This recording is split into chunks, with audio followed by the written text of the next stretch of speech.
அன்பான ரிஷபராசி நேயர்களே, உங்கள் வாழ்க்கையில் எத்தனையோ பிரச்சனைகளையும் சிக்கல்களையும் சவால்களையும் எல்லாம் கடந்து எப்போ நமக்கு நல்லது நடக்கும் அப்படின்னு நீங்கள் காத்துட்ருக்கீங்க. இப்போ ஆரம்பமாகக்கூடிய குரு பெயர்ச்சி என்னால் முடியுமா அப்படின்னு தயக்கத்தில் இருந்த உங்களை நான் கண்டிப்பாக சாதிப்பேன் அப்படின்னு தைரியமாக பேச வைக்க போகுது. இது வரைக்கும் உங்களுடைய ராசிக்கு 2ஆம் வீட்டில் சஞ்சரித்து வந்த குரு பகவான் இனிமேல் 3ஆம் வீடான கடக ராசியில் உச்சமடைஞ்சு சஞ்சரிக்க போகிறாரு. இந்த மாற்றம் உங்களுடைய வாழ்க்கையில் தைரியம், தன்னம்பிக்கை, முன்னேற்றம் இந்த 3ஐயும் ஒன்றா கொண்டு வந்து கொடுக்க போகுது. இதுவரைக்கும் எதிலையும் ஒரு தயக்கம், ஒரு பயம், ஒரு தடுமாற்றம் இருந்திருக்கும். ஆனால் இனிமே அந்த நிலை மாறப்போகுது. தடைகள் எல்லாமே தானாக விலகும். நீங்கள் எடுக்கிற முயற்சிகளுக்கு நல்ல பலன் கிடைக்கும். நல்ல மனிதர்களின் அறிமுகம் உங்களுடைய உயர்ந்த இடத்துக்கு கொண்டு செல்லும். வேலை செய்யக்கூடிய இடத்துல இதுவரைக்கும் கிடைக்காத பாராட்டுகள் இப்போது கிடைக்கும். உங்களுடைய திறமைகளை மற்றவர்கள் கவனிக்க ஆரம்பிப்பாங்க. இவங்க கிட்ட ஒரு தனித்திறமை இருக்குது அப்படின்னு பேசக்கூடிய அளவுக்கு உங்களுடைய முன்னேற்றம் இருக்கும். லாபஸ்தான அதிபதியான குரு பகவான் வெற்றி மற்றும் வீரியஸ்தானமான 3ஆம் வீட்டில் உச்சம் அடைகிறதுனால பயமில்லாத வாழ்க்கைக்கான அடித்தளம் உருவாகும். வீட்டில் நீண்ட நாட்களாக தடைபெற்றிருந்த விஷயங்கள் இனி ஒன்றன் பின் ஒன்றாக நிறைவேற ஆரம்பிக்கும். வீடு கட்டும் முயற்சி வெற்றியடையும். திருமணம் தடைபெற்றிருந்தவர்களுக்கு நல்ல வரன் அமையும். குடும்பத்தில் சந்தோஷமான செய்திகள் அதிகரிக்கும். பிள்ளைகள் வழியில் பெருமை கிடைக்கும். உங்களுடைய தனித்திறமைகளை வெளிப்படுத்தக்கூடிய வாய்ப்புகள் கிடைக்கும். அதனால் பதவி உயர்வு, சம்பள உயர்வு, பாராட்டு, புகழ் எல்லாமே கிடைக்க போகுது. உங்களுடைய ராசி அதிபதி சுக்கிரன் குரு பகவானுக்கு பகை கிரகமாக இருந்தாலும் அவருடைய பார்வை தரும் பலன்கள் மிகவும் சிறப்பாக இருக்க போகுது. இதுவரைக்கும் கவனிக்காமல் விட்ட விஷயங்கள் இப்பொழுது உங்களுக்கு மிகப்பெரிய பலனை கொடுக்க போகுது. குரு பகவானுடைய பார்வையை பார்த்தீங்கன்னா 7, 9, 11ஆம் இடங்களில் இருக்கிறதால உங்களுடைய வாழ்க்கையில் பெரிய மாற்றங்கள் நடக்க போகுது. 7ஆம் இடத்தின் மீது குரு பார்வை இருக்கிறதுனால திருமண யோகம் கைகூடும். திருமண வாழ்க்கையில் சந்தோஷம் அதிகரிக்கும். கணவன் மனைவி பிரிஞ்சிருக்கிறாங்க, சரியான புரிதல் இல்லாமல் இருக்கிறாங்கன்னா அவங்களுக்குள்ள நல்ல புரிதல் இருக்கும். உறவுகள் மேம்படும். நினச்சதெல்லாம் நடக்குமா அப்படின்னு நீங்கள் ஒருவித தயக்கத்தோடும் நம்பிக்கை இல்லாமல் இருந்த விஷயங்கள் எல்லாமே உங்களுக்கு நீங்கள் நினச்ச மாதிரியே நடந்து முடியும். 9ஆம் இடத்தில் மீது குரு பார்வை இருக்கிறதுனால தந்தை வழி உறவுகள் வலுப்படும். பெற்றோரின் ஆதரவு கிடைக்கும். குடும்பத்தில் இருந்த பல பிரச்சனைகள் எல்லாமே தீர ஆரம்பிக்கும். உறவினர்கள் உங்களுடைய முன்னேற்றத்தை பார்த்து ஆச்சரியப்படுவாங்க. வெளிநாடு போய் பெரிய அளவில் சம்பாதிக்கணும், சாதிக்கணும் அப்படிங்கிற எண்ணங்கள் நிறைவேறும். வாழ்க்கையில் உங்களுடைய கனவுகள் எல்லாமே நிறைவேறக்கூடிய காலமாக இது இருக்க போகுது. இதுவரைக்கும் இருந்த நோய் தொல்லைகளிலிருந்து மெதுவாக விடுபடுவீங்க. 11ஆம் இடத்தின் மீது குரு பார்வை இருக்கிறதால தொழிலில் லாபம் குவியும். வங்கியில் சேமிப்பு உயரும். பண வரவு அதிகரிக்கும். நீங்கள் செய்யக்கூடிய வேலைகளில் பெரும்பாலானவை உடனடியாக நல்ல பலனை கொடுக்கும். எதிரிகள் கூட உங்களை பார்த்து பயப்படுவாங்க. போட்டியாளர்கள் இருக்க மாட்டாங்க. மற்றவங்க உங்களை பார்த்து இனிமே இவங்களை ஜெயிக்க முடியாது அப்படின்னு பேசக்கூடிய அளவுக்கு உங்களுடைய வளர்ச்சி இருக்க போகுது. மாடி வீடு கட்டக்கூடிய யோகம் இருக்குது. தேடிய செல்வங்களை எல்லாமே சேமித்து வைப்பீங்க. உங்களுக்கு மட்டுமல்லாமல் மற்றவங்களுக்கும் உதவி செய்யக்கூடிய வள்ளலாக நீங்கள் இருப்பீங்க. மொத்தத்தில் இந்த குரு பெயர்ச்சி ரிஷப ராசிக்காரங்களுக்கு தைரியம், முன்னேற்றம், செல்வம், குடும்ப சந்தோஷம், தொழில் வெற்றி, வெளிநாட்டு வாய்ப்பு அப்படின்னு உங்கள் வாழ்க்கையை முன்னேற்ற பாதையில் கொண்டு செல்லக்கூடிய அற்புதமான காலமாக இருக்க போகுது. இதுவரைக்கும் உங்களுடைய வாழ்க்கையில் கடன் பிரச்சனைகள், நிதி நெருக்கடியால் நிம்மதி இழந்து ரொம்பவே தவிச்சுக்கிட்டு இருந்திருப்பீங்க. குடும்ப உறவுகள் மற்றும் நண்பர்களோடு சின்ன சின்ன மனக்கசப்புகள் ஏற்பட்டு பிரிஞ்சு போயிருக்கிறதும், தொழில் மற்றும் வியாபாரத்தில் ஏற்பட்ட நஷ்டம் காரணமாக மன அழுத்தம் இருக்கிறதும், நீங்கள் எந்த ஒரு நல்ல விஷயத்தை செய்யணும் அப்படின்னு நினைக்கும் போதெல்லாம் அதில் ஏதாவது ஒரு தடைகள் ஏற்பட்டு நம்மளுடைய வாழ்க்கை எப்போ நல்லபடியாக மாறும், நல்லது எப்போ நடக்கும் அப்படின்னு ரொம்பவே எதிர்பார்த்து காத்துட்டு இருந்திருப்பீங்க. நீங்கள் என்னதான் நல்ல விஷயங்களை நினைச்சாலும், நல்லதையே மற்றவங்களுக்கு செஞ்சாலும் உங்களுக்கு தொடர்ச்சியாக கஷ்டங்களும் பிரச்சனைகளும் மாறி மாறி வந்துட்டு தான் இருக்குது. அதையெல்லாம் மறந்து தான் உண்டு தான் வேலையுண்டு அப்படின்னு இருந்தாலும் மனசுக்குள்ள ஏதோ ஒரு கவலை, ஏதோ ஒரு குழப்பம் உங்களை அதிகமாக யோசிக்க வச்சிட்டு இருக்கும். யாராவது என்னுடைய குழப்பங்களுக்கு பதில் சொல்ல மாட்டாங்களா, நல்ல தீர்வு சொல்ல மாட்டாங்களா, கடைசிக்கு என்னுடைய கஷ்டங்களை காது கொடுத்து கேட்க மாட்டாங்களா, ஆறுதலாக 4 நல்ல வார்த்தை பேசிட மாட்டாங்களா, என்னை உண்மையாக நேசிக்க மாட்டாங்களா, எதிர்பார்ப்பு இல்லாமல் என்கிட்ட பழக மாட்டாங்களா அப்படின்னு தான் நீங்கள் ஆதங்கப்படுறீங்க. இப்படி நினைக்கக்கூடிய உங்ககிட்ட நான் சொல்லக்கூடிய ஒரே ஒரு விஷயம், உங்களுடைய வாழ்க்கையில் உங்களுக்கு பிரச்சனைகள் இருக்குது, கஷ்டங்கள் வருது அப்படின்னா நீங்கள் நிறைய பாவங்கள் பண்ணிட்டீங்க அப்படின்னு அர்த்தம் இல்லை. நீங்கள் தவறான நபர் அப்படின்னும் அர்த்தம் இல்லை. இந்த வாழ்க்கை உங்களுக்கு சில பாடங்களை கற்றுக் கொடுக்குது அப்படிங்கிறத நீங்கள் உணர்ந்துக்க வேண்டிய காலம். சாதாரணமாக எல்லாரும் சொல்லலாம், நல்லது செஞ்சால் இங்கே காலம் இல்லை அப்படின்னு நினைப்பாங்க. நாம் நல்ல விஷயத்தை எப்போ செஞ்சாலும் அதற்கான பலன்கள் உடனே கிடைக்கலைனாலும் அது காலதாமதமாகத்தான் கிடைக்கும் அப்படிங்கிறத நீங்கள் புரிஞ்சுக்கணும்.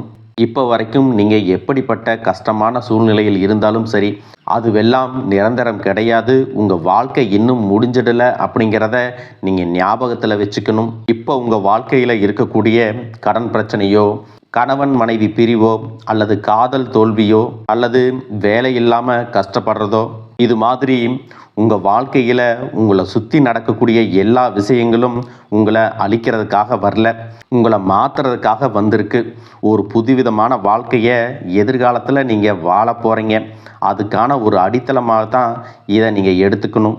சிலருக்கு பார்த்தீங்கன்னா இந்த பிரச்சனையெல்லாம் கொஞ்ச நாளாக இருந்தால் பரவாயில்ல, ரொம்ப வருஷமாக இப்படித்தான் போயிட்டுருக்கு, எனக்கு சுத்தமாக நிம்மதியே இல்லை, என் குடும்பத்தில் சந்தோஷம் இல்லை, என்னை எல்லோரும் ஏமாத்துறாங்க, எப்பவும் நான் மற்றவங்களுக்காக வாழ்கிற மாதிரியே இருக்குது, எனக்கு பிடிச்ச சின்ன சின்ன ஆசைகளை கூட என்னால் நிறைவேற்றிக்க முடியலை, இதையெல்லாம் ஒரு நிமிஷம் நினச்சி பார்க்கும்போது என்னடா இந்த வாழ்க்கை, ஓடிட்டே இருக்கிறோம், இதுவெல்லாம் எப்போ சரியாகும் அப்படிங்கிற கேள்விக்கு பதில் தெரியாமல் தான் இன்னமும் நீங்கள் ஓடிட்டுருக்கிறீங்க.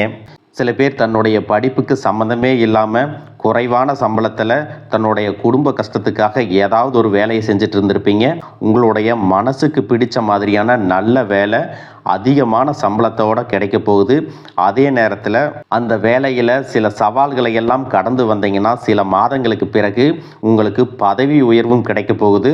தொழில் மற்றும் வியாபாரம் மூலமாக நஷ்டத்தை சந்தித்து கடனில் இருக்கிறவங்களுக்கும் உங்களுடைய புதிய யுக்திகள் மற்றும் புதிய முயற்சிகள் மூலமாக எல்லாவற்றிலும் இருந்து மீண்டு வருவீங்க. எதிர்பாராத நபர்கள் மூலமாக உங்களுக்கு உதவிகள் கிடைக்கும், நல்ல வேலையாட்கள் கிடைப்பாங்க, உங்களுடைய பொருளாதாரம் உயரப்போகுது. குடும்ப வாழ்க்கை இனிமையாக இருந்தாலும் குழந்தை பாக்கியம் இல்லை அப்படின்னு கோயிலுக்கும் ஹாஸ்பிட்டலுக்கும் மாறி மாறி போயிட்டு வந்திருப்பீங்க. சரியான புரிதலோட சரியான மருத்துவ சிகிச்சைகள் மற்றும் குலதெய்வத்திற்கு பொங்கல் வச்சு வழிபாடு செய்வது, ஆரோக்கியமான விஷயங்களை செய்கிறதன் மூலமாக இந்த வருடத்தின் இறுதிக்குள்ள நிச்சயமாக உங்களுக்கு குழந்தை பாக்கியம் கிடைப்பதற்கான வாய்ப்புகள் இருக்கு. அப்படி உங்களுக்கு கரு உருவாகக்கூடிய சூழ்நிலையில் நீண்ட தூர பயணங்களையும் அளவுக்கு அதிகமாக யோசிக்கிறதையும் முற்றிலுமாக நீங்கள் தவிர்க்கணும். இதை மட்டும் நீங்கள் சரியாக செஞ்சுட்டு வந்தீங்கன்னா அழகும் அறிவும் ஒன்றாக இருக்கக்கூடிய குழந்தை பிறக்கும். இது நாள் வரைக்கும் நீங்கள் என்னதான் பாசிட்டிவாக இருந்தாலும் உங்களுடைய மனசில் நெகட்டிவான எண்ணங்கள் வந்து எந்த ஒரு காரியத்தை செஞ்சாலும் அதில் உங்களுக்கு முழு திருப்தி இல்லாத மனநிலை இருந்திருக்கும். அதனாலேயே உங்களுக்கு மனதளவில் பல சோதனைகள் எல்லாமே வந்திருக்கும். உங்களுடைய கடின உழைப்பால் உங்களுக்கு வருமானம் அதிகமாக வரக்கூடிய சூழ்நிலை இருந்தாலும் வருமானத்தையும் மீறி அதிகமாக கடன் வாங்கி செலவு செய்யக்கூடிய சூழ்நிலைகளும் வந்திருக்கும். சில இடங்களில் மற்றவங்களுக்கு கடனாக பணத்தை கொடுத்துட்டு அதை திரும்ப வாங்க முடியாமல் ரொம்பவே மன உளைச்சலுக்கு ஆளாகி இருப்பீங்க. இதனாலேயே குடும்பத்திலையும் சரி தொழிலையும் சரி உங்களுக்கு நிம்மதி இருக்காது. உடல் ஆரோக்கியத்தை பொறுத்த வரைக்கும் 50 வயசுக்கு மேலே இருக்கிறவங்க ஏதாவது உடல் பிரச்சனை காரணமாக மருந்து மாத்திரைகளை அதிகமாக சாப்பிடுவீங்க. ஆனால் அது குணமடையாமல் தொடர்ந்து பிரச்சனைகளை கொடுத்துட்டே இருந்திருக்கும். இனி வரக்கூடிய கிரகநிலைகள் காரணமாக மருந்துகளோடு இயற்கையான உணவு முறைகளையும் நீங்கள் எடுத்துக்கிட்டீங்கன்னா உங்களுடைய உடல் வலுப்பெறும். எல்லா விதமான துன்பங்கள்லேருந்தும் நீங்கள் மீண்டு வர போகிறீங்க. உங்களுடைய வாழ்க்கையில் மற்றவங்க அவங்களுடைய சுயநலத்துக்காக தெரிஞ்சே உங்களுக்கு சில துரோகங்களை எல்லாமே செஞ்சுருப்பாங்க. மற்றவங்க செஞ்ச தப்புக்கும் நீங்களே பழி ஏற்றுக்கிற மாதிரி இருந்திருக்கும். ஒரு விஷயத்தை நல்லா புரிஞ்சுக்குங்க. சிலரை மாற்ற முடியாது, ஆனால் நம்மளை நாம் மாற்றிக்க முடியும். உங்களுடைய வாழ்க்கையில் ஒவ்வொரு நிலையிலையும், ஒவ்வொரு நாளும், ஒவ்வொரு செயலுக்கும், ஒவ்வொருத்தருடைய விமர்சனத்துக்கும் பதில் கொடுத்துட்டு இருக்க முடியாது. இயற்கைக்கும் கடவுளுக்கும் நம்மளுடைய மனசாட்சிக்கும் உண்மையாக இருந்து யாரோட மனசையும் புண்படுத்தாமல் நாம் அடுத்த நிலையை நோக்கி போயிட்டே இருக்கணும். நீங்கள் பெருசாக மதித்த சில உறவுகள், உயிராக நினைக்கக்கூடிய சில மனிதர்கள், எதிர்காலம் அப்படின்னு நினச்சிட்டு இருக்கக்கூடிய குழந்தைகளும், ஆதரவாக இருக்கக்கூடிய குடும்பமே உங்களுக்கு பல கஷ்டங்களை எல்லாமே கொடுத்துருக்காங்க. இவ்வளவு வலிகளையும் வேதனைகளையும் கடந்து இன்னமும் நீங்கள் ஓரளவுக்கு நல்லா இருக்கீங்கன்னா அதுக்கு மிக முக்கியமான காரணம் நீங்கள் கடவுள் மேலே வச்சிருக்கிற நம்பிக்கையும் இதுவரைக்கும் நீங்கள் செஞ்ச நல்ல விஷயங்கள் தான் காரணம் அப்படிங்கிறத புரிஞ்சுக்குங்க. உங்களை பொறுத்த வரைக்கும் இந்த வாழ்க்கையில் நீங்கள் பெருசாக எதையுமே ஆசைப்படலை. ஆரோக்கியமான சாப்பாடு, தனக்குன்னு சந்தோஷமான நல்ல குடும்பம், மனசுக்கு பிடிச்ச வீடு, தேவைகளை எல்லாம் பூர்த்தி செய்யக்கூடிய அளவுக்கு வருமானம் கொடுக்கக்கூடிய வேலையோ தொழிலோ இது இருந்தால் போதும். உடல் ஆரோக்கியமும் நிம்மதியான தூக்கமும் இருந்தால் போதும் அப்படின்னு தான் நினைக்கிறீங்க.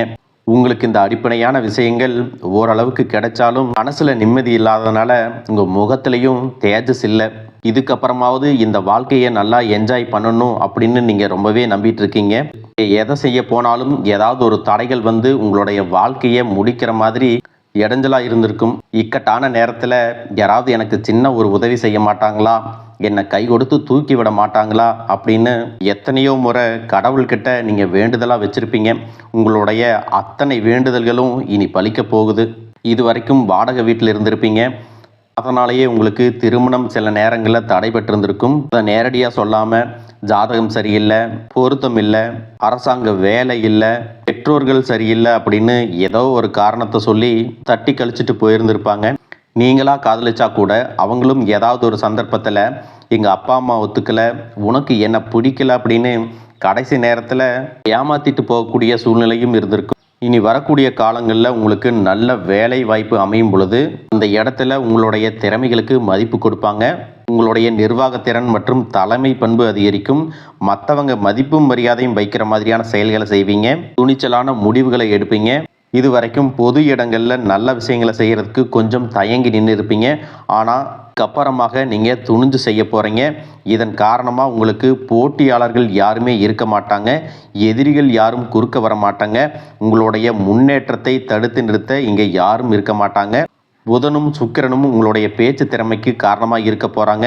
இது வரைக்கும் நீங்கள் பேசின பேச்சை விட இனி எல்லார்கிட்டையும் நம்பிக்கையோடு பேச போகிறீங்க. உங்களுடைய பேச்சில் ஒரு காந்த சக்தி இருக்க போகுது. புத்திசாலித்தனமான முடிவுகளை எடுப்பீங்க. உங்களுடைய நண்பர்கள் வட்டம் விரிவாக போகுது. குடும்பத்தில் நெருங்கிய உறவுகள் மரணத்தால் மன வலிமையை இழந்து ரொம்பவே கஷ்டப்பட்டிருந்திருப்பீங்க. இதற்கு பிறகு மன வலிமையோட எல்லா காரியங்களையும் நீங்கள் செய்ய போகிறீங்க.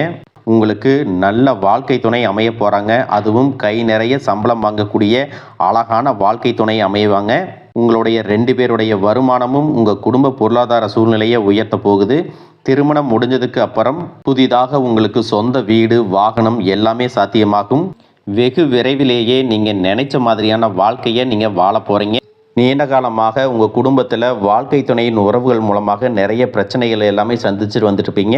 நீண்ட காலமாக உங்களுக்கு பிரச்சனைகளை கொடுத்து கொண்டு வந்த உங்களுடைய வாழ்க்கை துணையின் உறவுகள் உங்களை விட்டு விலகி இருக்க போகிறாங்க. அவங்க செஞ்ச பாவங்களுக்கும் மனசாட்சி இல்லாமல் நடந்துக்கிட்டதுக்கும் சரியான தண்டனை கிடைக்க போகுது. இதற்கு பிறகு குற்ற உணர்ச்சியால் அவங்களே உங்ககிட்ட மன்னிப்பும் கேட்க போகிறாங்க. இந்த மாதிரி உங்கள் வாழ்க்கையில் நல்ல விஷயங்கள் நடக்கும் பொழுது உங்களுடைய நல்ல பெயரை கெடுக்கிறதுக்கும் உங்களுக்கு அவமானத்தை ஏற்படுத்தணும் அப்படிங்கிறதுக்காகவும் சில மனிதர்கள் எந்த எல்லைக்கும் போய் தவறான விஷயங்களை செய்வாங்க. அதனால் உங்களுக்கு அறிமுகம் இல்லாத ஆண்கள் மற்றும் பெண்கள் கிட்ட பேசும்போதும் பழகும்போதும் உங்களுடைய வார்த்தைகளில் நீங்கள் கவனமாக இருக்கணும். சனிக்கிழமைகளில் சனி வழிபாடு செய்கிறதும் பிரதோஷ நாட்களில் சிவனை வழிபாடு செய்கிறதும் உங்களுக்கு சிறப்பான பலன்களை கொடுக்கும். இதுவரைக்கும் நீங்கள் எதையாவது வேண்டுதல் வச்சுட்டு நிறைவேற்றாமல் இருந்தீங்க அப்படின்னா அந்த வேண்டுதல்களை நிறைவேற்றுங்க. உங்கள் வாழ்க்கையில் இனி எந்த விஷயத்துக்கும் தடைகள் அப்படிங்கிறது இருக்காது. எல்லாம் நல்லபடியாக அமையும். தன்னம்பிக்கையோடவும் தைரியத்தோடவும் ஒவ்வொரு அடியையும் எடுத்து வைங்க. ஜெயிக்க போகிறீங்க. அதை யாராலையும் தடுத்து நிறுத்த முடியாது. உங்களுக்கு நல்லதே நடக்கும். வாழ்க வளமுடன், வாழ்க பல்லாண்டு.